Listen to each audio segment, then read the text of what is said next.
เจ้าหน้าที่ตำรวจต้านและสกัดกั้นอัคคีภัยแขวงจำปาสักได้รายงานให้ฮู้ในเบื้องต้นเกี่ยวกับสภาพอัคคีภัยในเมื่อวันที่28 ตุลาคม 2025 เวลาประมาณ 13:35 นาทีได้มีเหตุการณ์เกิดไฟไหม้อยู่ที่ห้านอาหารฟูซิโอบ้านพ้นสวรรค์นครปักเซแขวงจำปาสักผลเสียหายมีห้านอาหารฟูซิโอ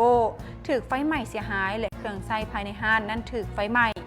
ส่วนว่ามูลค่าการเสียหายและสาเหตุ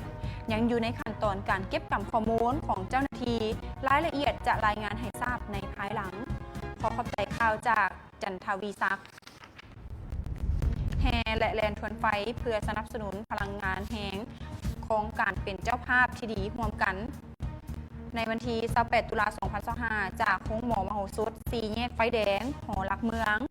งศรีสัตนาคซึ่งเป็นเมืองที่5นำพาโดยทานภูวงศ์กิตวงศ์รองรัฐมนตรีกระทรวงการเงินคณะรับผิดชอบระดับชาติจัดงานมหกรรมกีฬาแห่งชาติครั้งที่ 12นำพาขบวนแห่แลนทวนไฟเริ่มจากจุดที่1ระยะ3 เมตรขออภัย200 เมตรแล้วมอบทวนไฟส่งโตให้ทานพุทธพันธ์แก้ววงไซเลขาคณะบริหารงานพรรคแขวงหัวพันธ์เพื่อนำพาขบวนสืบโตแห่แลนทวนไฟจากจุดที่2ระยะ200 เมตรและส่งโตให้ทานแหวนเพชรลัดดาวงศ์กรรมการประจำพรรคแขวงสารวัตรเพื่อนำพาขบวนสืบโตแห่แลนทวนไฟจากจุดที่3ส่งโตให้ทานธินกรทองคำประธานคณะกรรมการปกครองเมืองศรีสัตนาคแล้วส่งโตให้คณะรับผิดชอบจัดงานมหกรรมกีฬาแห่งชาติครั้งที่ 12สำหรับงานมหกรรมกีฬาแห่งชาติครั้งที่ 12 แม้จะได้จัดขึ้นระหว่างวันที่ 15 หา25 พฤศจิกายน 2025โดยแมนนครหลวงจันทร์เป็นเจ้าภาพเมืองสิงห์คนขั้วสร้างตั้งตาแสงในวันที่27 ตุลาเมืองสิงห์แขวงหลวงทาได้จัดกองประชุมคนขั้วสร้างตั้งตาแสงโดยได้กำหนดเอา4ตาแสงก็คือตาแสงเจียงใจตาแสงน้ำแก้วหลวงตาแสงบ้านมอมตาแสงเจียงแข็งพร้อมนี้ก็ได้จัดวางบุคลากรและคนขั้วบทวิพากษ์พร้อมทางลงกฎกาจุดสั่งตั้งตาแสงโอกาสนี้ผู้ที่ว่าเข้าห่วมก็ได้แลกเปลี่ยนบทเรียนซึ่งกันและกันอย่างกงไปกงมาต่อกับบทวิพากษ์จัดวางบุคลากรตำแหน่งงานตามภาระบทบาทต่างๆเพื่อให้มีความสอดคล้องไปตามการที่ว่าเพิ่นได้กำหนดทางขันเทิงได้วางออกได้ให้มีผลสำเร็จตามระดับคาดหมายที่ได้วางไว้ขอขอบใจข่าวจากกิ่งแก้วสหายมาลัยทองกุมสิทธิ์ได้หับเลือกตั้งเป็นเลขาคณะบริหารงานพรรคแขวงกระทรวงอุตสาหกรรมการค้าอีก1 สมัย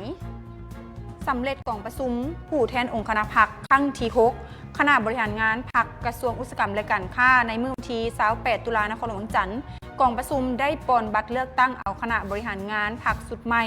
สมัยที่ 6มีผู้สมัคร29 สหายเลือกเอา25 สหายพร้อมทั้งเลือกเอาผู้แทนสมบูรณ์